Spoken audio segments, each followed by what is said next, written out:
بسم اللہ الرحمن الرحیم بسم اللہ الرحمن الرحیم الاضافۃ اللفظیہ۔ گزارش کی تھی کہ اضافت کی دو قسمیں تھیں، اضافہ معنویہ اور اضافہ لفظیہ۔ اضافہ معنویہ اور لفظیہ کا فرق پہلے بھی آپ کو لکھوا دیا تھا۔ اضافہ معنویہ کی بحث بحمد اللہ مکمل ہو گئی، اب ہے اضافہ لفظیہ۔ کس قسم کی اضافت کو اضافہ لفظیہ کہتے ہیں؟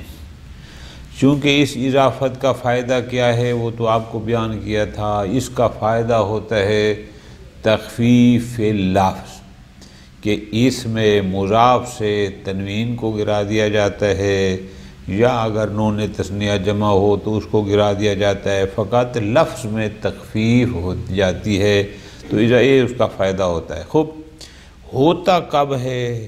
بالکل آسان سی بات چند منٹوں کی فرماتے ہیں۔ اگر اس میں فاعل اپنے معمول کی طرف مضاف ہو، اس میں مفعول اپنے معمول کی طرف مضاف ہو، صیغہ مبالغہ اپنے معمول کی طرف مضاف ہو، صفت مشبہ اپنے معمول کی طرف مضاف ہو، اس اضافت کو اضافت لفظیہ کہتے ہیں۔ ٹھیک ہو گیا؟ بالکل آسان فرماتے ہیں۔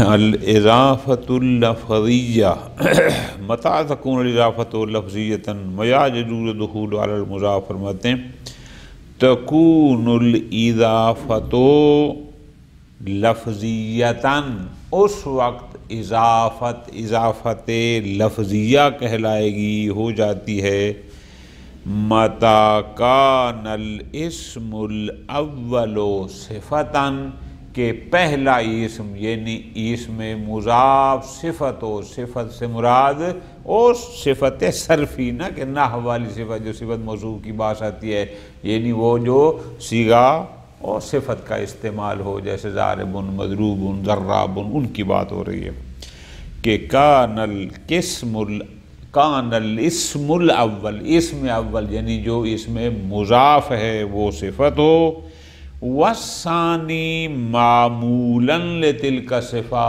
اور جو دوسرا اسم ہے جو مضاف الیہ ہے وہ اس صیغہ صفت کا معمول واقع ہو رہا ہو۔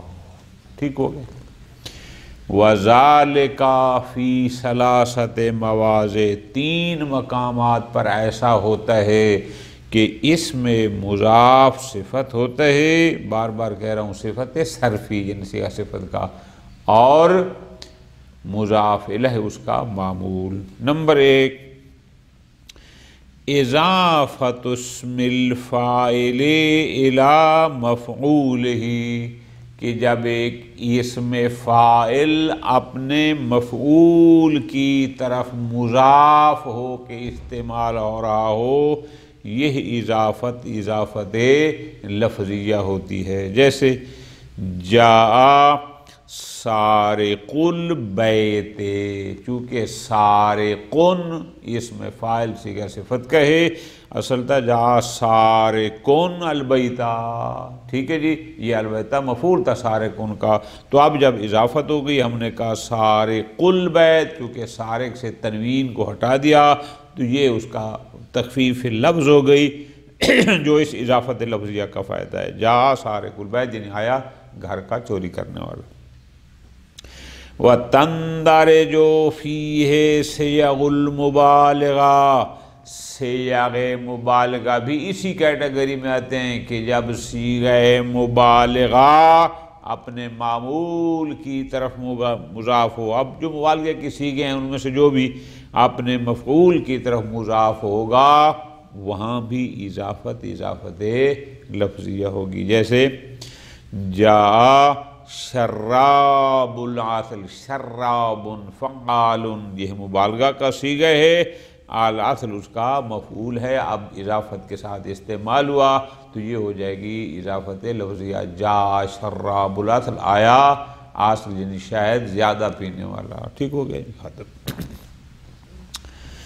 دوسرا مقام کہ جہاں اضافت لفظیہ ہوتی ہے، اضافت اسم المفعول الی نائب فاعلہ، کہ جب اسم مفعول اپنے نائب فاعل کی طرف مضاف ہو، بالکل آسان، جیسے ھذا مسروق البیت، یعنی ھذا مسروق البیت ہو چکے، اور سورے کل بیت جیسے ہوتا ہے مجہول میں، تو مفعول میں بھی نائب فاعل ہوتا ہے نا کہ فاعل، ٹھیک ہو گیا جی۔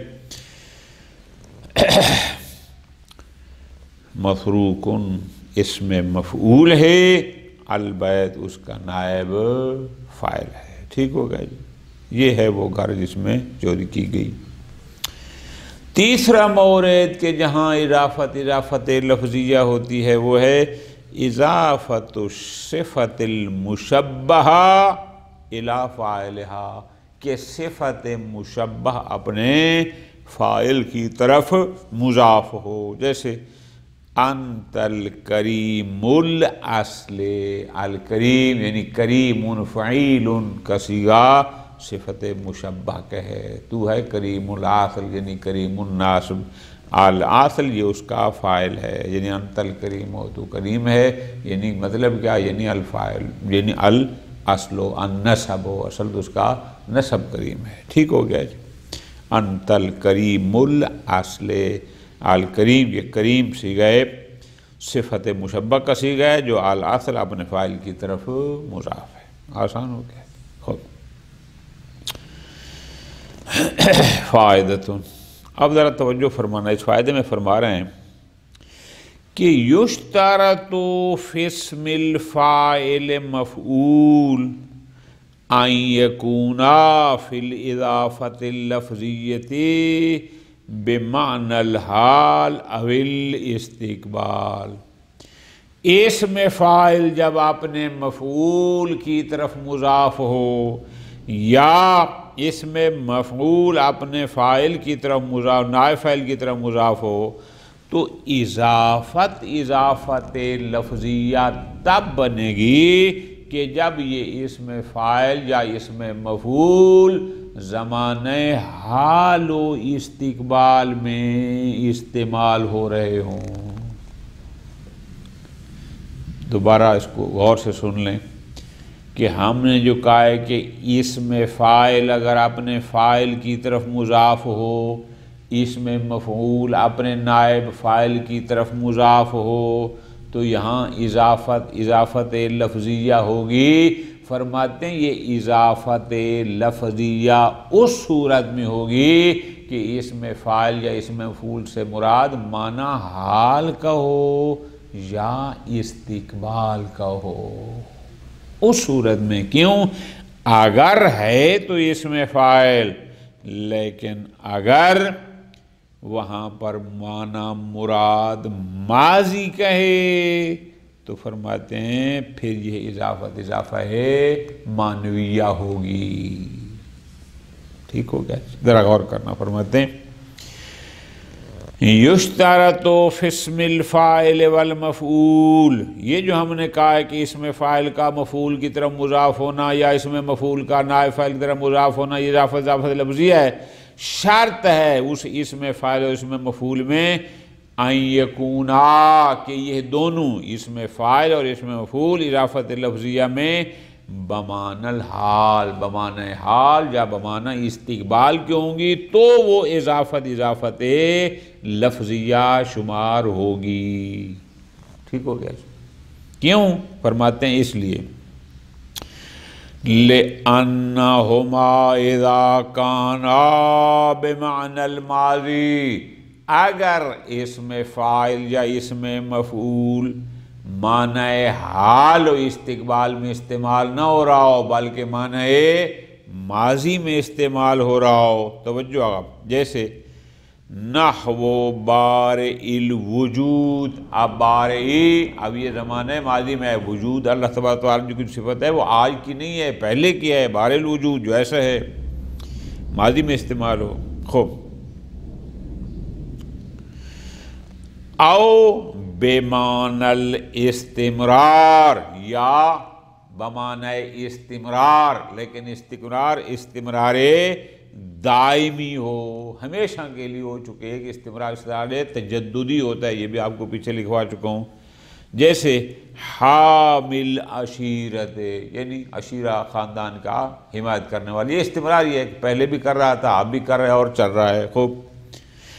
او جارین مجر الاسماء الموصوفہ، یا وہ اسم فاعل یا وہ اسم مفعول معنی اسمی میں تبدیل ہو چکا ہو، معنی اسمی پا چکا ہو، ہے تو وہ صیغہ اسم فاعل کا، لیکن اب فاعل میں نہیں، اب وہ معنی اسمی حاصل کر چکا ہے، وہ کسی کا نام ہو گیا ہے.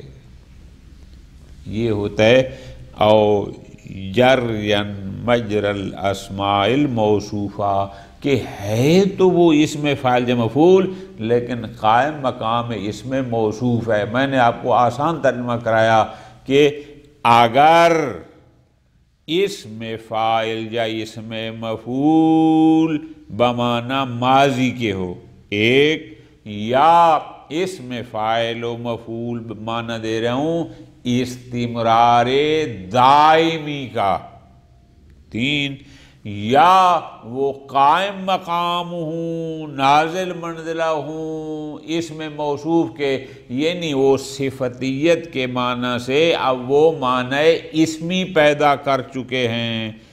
تکون الاضافۃ معنویات، اس وقت اضافہ معنویہ ہوگی.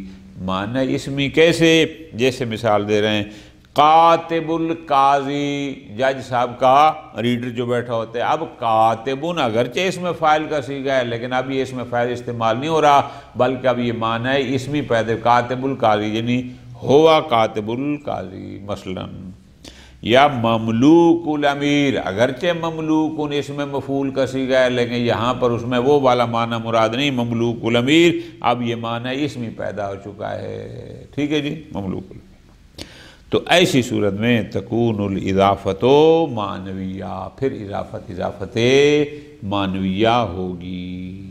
تین مقامات پر معنویہ اور بمعنی حال و استقبال کے ہوں گے اسم فاعل اسم مفعول، تو پھر اضافت لفظیہ. ٹھیک.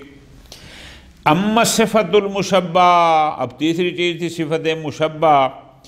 فلا تکون اضافتها الا لفظیۃ، صفت مشبہ کا اپنے فاعل کی طرف مضاف ہونا یہاں ہمیشہ اضافت لفظیہ ہوگی. وجہ یہ ہے لأنها لا تکون الا بمعنی الحال، چونکہ یہ جو صفت مشبہ ہے یہ ہمیشہ بمعنی حال کے استعمال ہوتی ہے. اب وہ حال چاہے متصل بماضی ہو یا متصل باستقبال ہو، حالیت اس میں ضرور ہوتی ہے، تو اس لیے یہاں اضافت لفظیہ ہوگی.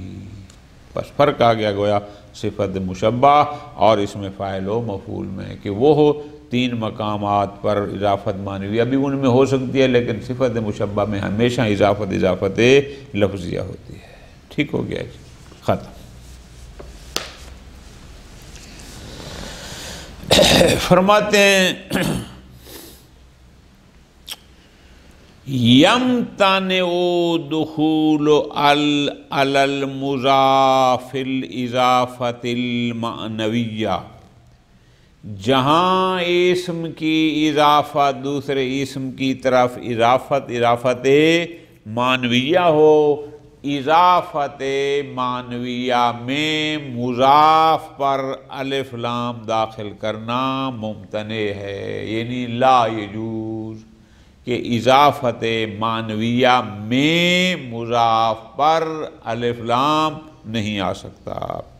یمتنع دخول علی المضاف الاضافۃ المعنویہ، لہذا المنزل الامیر کہنا غلط ہے کہ منزل مضاف ہے، اضافت بھی اضافہ معنویہ ہے، لہذا مضاف پر الف لام لگانا غلط ہے، بل آپ کہیں گے منزل الامیر۔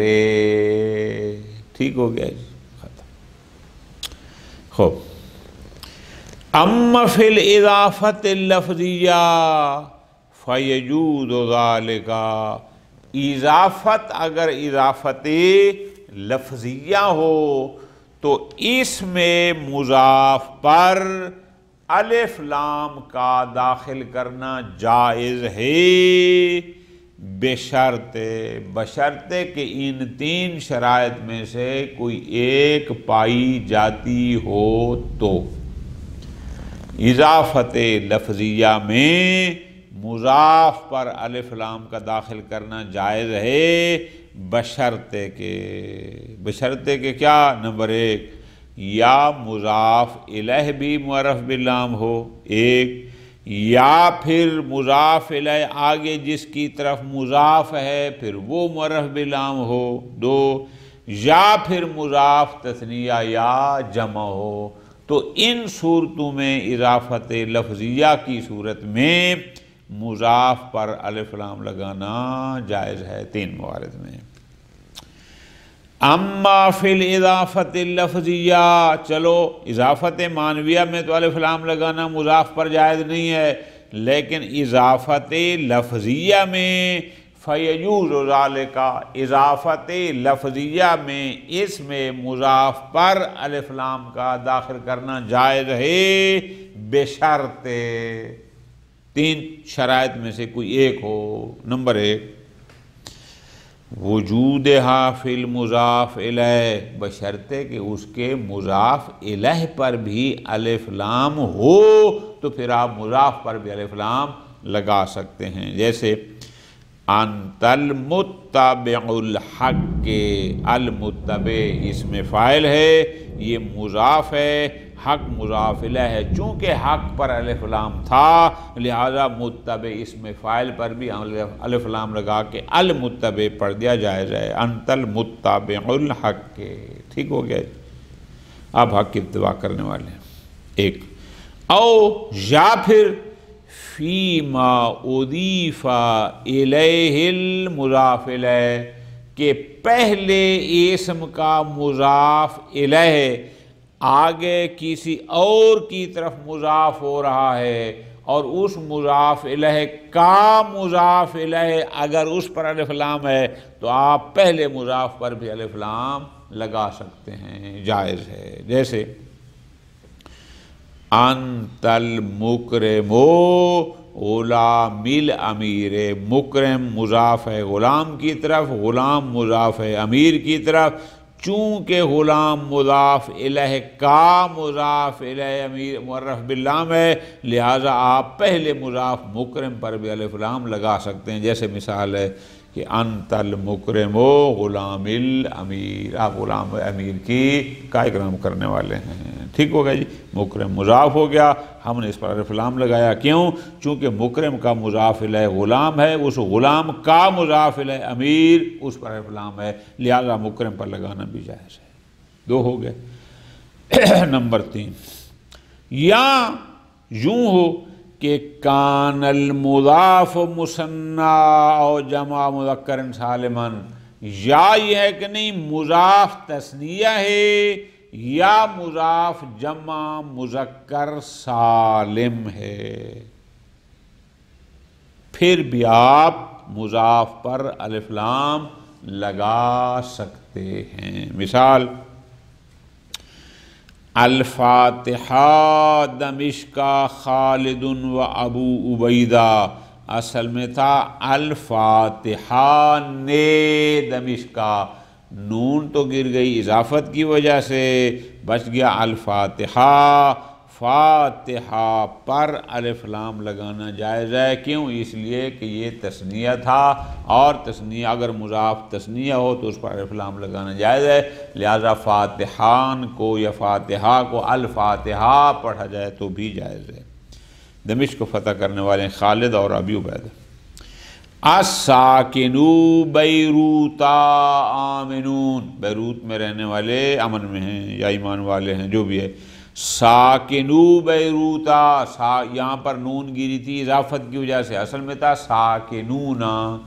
اب چونکہ اس میں مضاف جمع ہے لہذا ساکنو بیروت کی بجائے الساکنو بیروت پڑھیں تو بھی جائز ہے۔